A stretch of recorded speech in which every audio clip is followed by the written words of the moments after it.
Excuse me.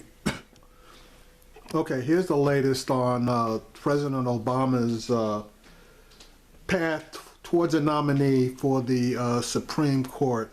And here is one senator who's actually going to be honest as far as what's going on here.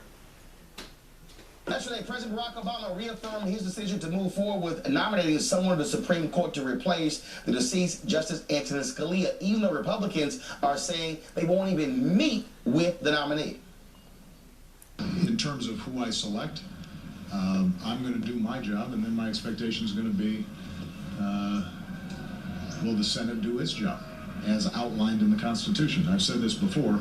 I find it ironic that people who are constantly citing the Constitution would suddenly read into the Constitution requirements, norms, procedures that are nowhere to be found there. And Senator Ron Johnson of Wisconsin, well, he was a little honest about what's going on. It's a different situation. And generally, and this is the way it works out politically, if a conservative president's replacing a conservative justice, you know, there's a little more accommodation to it. But when you're talking about a conservative justice now being replaced by a liberal president who would literally flip the court, I mean, let's face it, I don't think anybody's under any illusion. President Obama's nominee would flip the court from a 5-4 conservative to a 5-4 liberal-controlled court, and that's the concern, is that our Second Amendment rights to keep and bear arms, our First Amendment rights to free speech and religious liberty will be threatened. And so it's an incredibly serious moment in terms of what's the composition of the court going to be. That's why I say let the American people decide. It's a very reasonable, I think, probably the fairest thing to do. Okay, so now that's the second senator who's basically come out and called it the way it is. Yesterday, Lindsey Graham basically, on the record, told Chuck Grassley exactly what he was doing, and that even though he supported Grassley, if they went forward with the process, he would do his job. Now, this particular senator, Ron Johnson, is basically explaining exactly why Grassley and the Republicans absolutely will not do anything as far as the Supreme Court justice is concerned. The balance of this is basically Roland's commentary. I checked. The American people decided in 2008 when President Obama was elected. They decided again in 2012. Haven't they already decided that? Folks, let's go to our panel here. I mean, last I checked, okay? No. The people have decided, and you have precedent. It's not like you haven't had people who've been confirmed in an election year. And do I have to remind people about Bush v. Gore? Can you imagine if anything happens in this presidential election and you got a 4-4 Supreme Court? Yeah, but the reality is this is a political environment in which people know it's going to swing the court. So we all know that a nominee, even if you had hearings and had a vote, is not going to get confirmed. So the Republicans are doing exactly kind of being honest, saying, you know, we're not going to go through the charade. We can do it if you want to, but we all know what the result is. The Republicans, though, playing with fire, because if you look at the polling data, it shows that a majority of the Americans, you say you don't like polls, but trust me, you like polls. Okay, a majority of the Americans are making it perfectly clear the president, they should take up the nominee. But significant number of independents are saying they don't like the obstruction. If you're the president, and also if you're a Republican, and you're a senator in a swing state, Toomey in Pennsylvania, Portland in Ohio, and some of the other states, this polling data does not look good to have when you have, it's a non-issue, man, please. Roland, our base would go crazy if they confirmed a nominee. Our base would go crazy. That's a big honest. Here's my whole point. See, no, hold on. There are 3 phases here. The first phase, Paris, is a meeting. The second phase is a confirmation hearing. The third phase is the vote. What you have heard is we won't even meet with the person. That's not, we had a confirmation hearing and took a vote.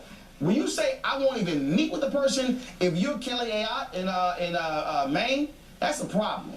It is a problem, and I think that's what Mitch McConnell, who's the majority leader, is going to have to look at as he moves forward. But we can solve this problem today. You nominate a black justice to the Supreme Court, a qualified jurist like Janice Rogers Brown. Stop right there. Stop right there. Hold up. Everybody stop. everybody stop. First of all, everybody stop. That ain't gonna happen because hold on, one second. But she should have nominated a black woman, but it ain't gonna be her. But let me be real clear here, okay? You nominated by the Supreme Court. We assuming you qualified. I don't want to use. I will not allow the qualified to be attached only when it's somebody black. Right. I did a whole radio show there yesterday, so all I'm saying is I'm assuming they're gonna be qualified. So I don't even say qualified. But I'm telling you, the president needs to appoint a sister.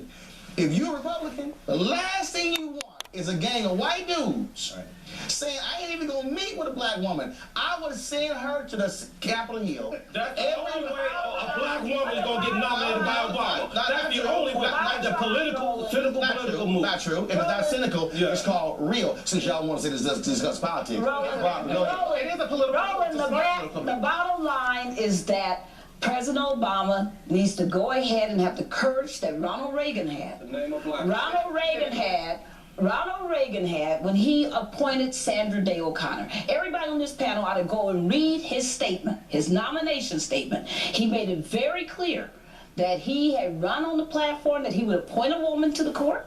He was very clear that when he appointed her, that he wasn't looking for the most qualified of all the lawyers out there, that he actually was looking for the best woman he could find. And that's what he said. All right. And I just want to be clear. Scott, 15 seconds. They always say that.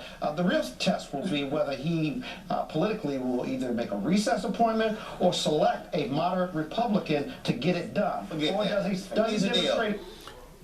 Okay, let's just be clear. He can't make a recess appointment because Congress technically never goes into recess unless they absolutely declare they're going into recess. And since this situation has happened, the previous time this happened, when they quote unquote supposedly were in recess, Obama tried to appoint several judges at lower courts, and Congress turned around and sued, and they basically won because they stated that they were not actually in recess. So that recess appointment deal is not going to work.